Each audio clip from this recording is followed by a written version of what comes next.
So this is going to be a reading for my Aquarius. Let's go ahead and get straight into it. Any information that you may be needing will be listed in the description. Now I'm going to start with the Quantum Oracle as the first deck. And let's see what messages come through. What are the urgent messages for my Aquarius from the universe, from their spirit guides? What are the messages that are coming through here?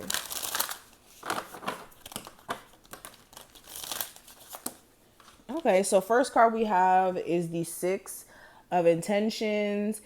So we're tapping into that six energy. This is giving and receiving.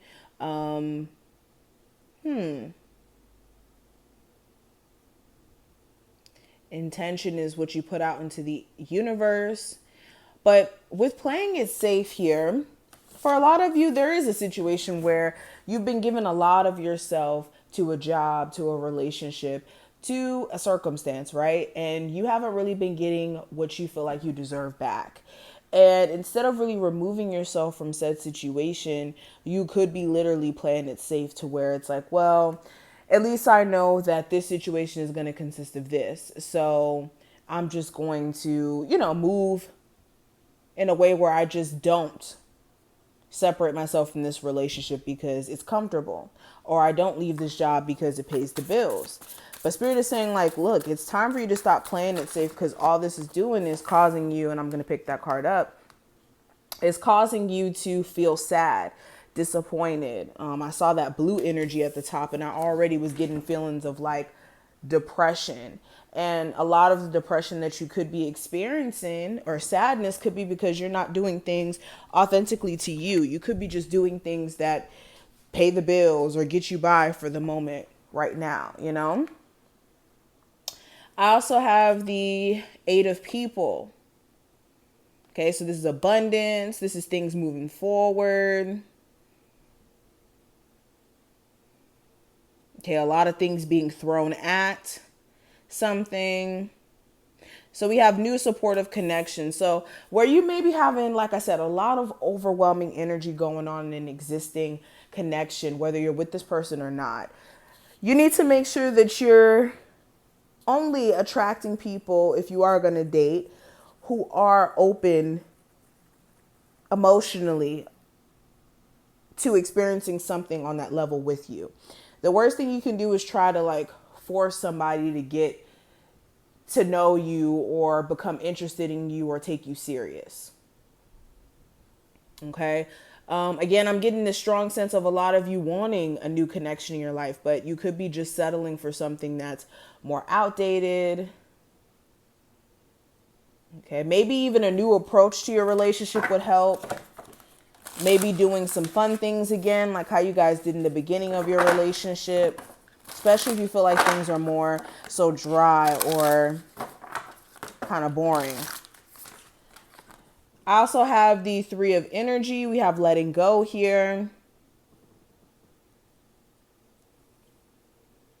So Spirit's saying with the journey you guys are about to take in 2022, there's a lot of things that unfortunately cannot come with you. And this is old, outdated thought processes that you may have been subscribing to. Okay. Needy people. Anything that keeps you from stepping into your full potential. Spirit is saying you need to make sure that you're releasing yourself energy wise from those things before you step into 2022. You want to have a prosperous year.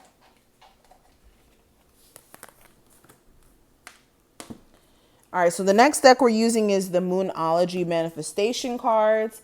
The first card I have is the first quarter moon in Libra.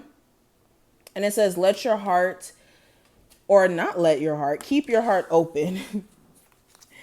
So yes, this is kind of going into what I was saying earlier.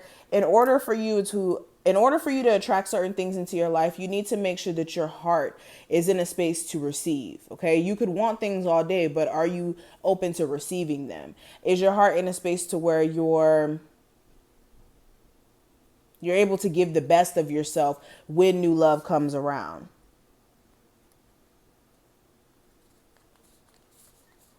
Okay, Spirit is saying you guys may be attracting a lot of partners who may reflect your energy in many different ways, good and bad. You also have first quarter moon in Scorpio, release your blocks. So yeah, this is also going back to what I was saying earlier. There's certain things you just cannot take on your personal journey into the next year, into this next cycle. And until you're familiar with the concept of endings leading to new beginnings, you'll always have a difficult time accepting certain endings that try to come into our lives for the betterment of us as a whole. And then the last card we have is full moon in Pisces, and this is forgive. So Spirit is really asking you to let go, okay? Let go of the resentment, let go of the hurt. With this Pisces energy, a lot of you are able to heal yourself just by releasing the need to kind of believe that maybe you're the cause of why you and someone else's relationship didn't work out. Or you heal by letting go of the need to focus on what someone's done to you and more so focusing on how you can learn from that experience. Now I'm using the Wisdom of the Hidden Realms deck. And the first card we have is the Ringmaster of Scrutiny. It says discernment, clear vision, details. So Spirit is saying, look, you're really in charge of your situation when you're able to distinguish or discern, use your level of discernment like this card says, in a way where it's productive. Okay, I'm not saying be like a Scrooge in your own life and just wish a whole bunch of negativity over yourself. But when you look at things from a very objective view, you're able to weed out obstacles before they even come up. Okay, so that's what's needing to happen is you need to make sure with any plan that you have that you also scrutinize it a little bit. See where you can tweak things, get into the details for real. We have the prison waif. It says self-sabotage, poverty consciousness. So yeah, self-sabotage could be the very thing that's keeping you from reaching your highest potential. Self-sabotage could be keeping you in situations where you're like, dang, how am I still in this toxic marriage for 12 years? How am I still at this job that I hate? How am I still in the position that I'm in? And it's because you could be stopping the changes that are trying to happen for you just by merely refusing to kind of step into these changes on your own. Spirit is saying you also need to shift that mindset when it comes to the way you look at money. Do you have a negative relationship with money in a way where when you think about money, you feel like, dang, I don't have enough, or, oh my God, I have this bill to pay. If you think about it in a, oh my God, I can't believe that I'm not where I want to be financially type of way, then that's a poverty subconscious thinking pattern that you need to break. And the last card we have is the Phoenix, and it says resurrection, surrender to change. So again, I'm not going to elaborate too much on that card because we already spoke on this energy. Again, this is another confirmation that you guys need to surrender to change in order for you guys to shift into a place of happiness. So this is what I see. I hope I put things in perspective here, and I wish you the best of luck.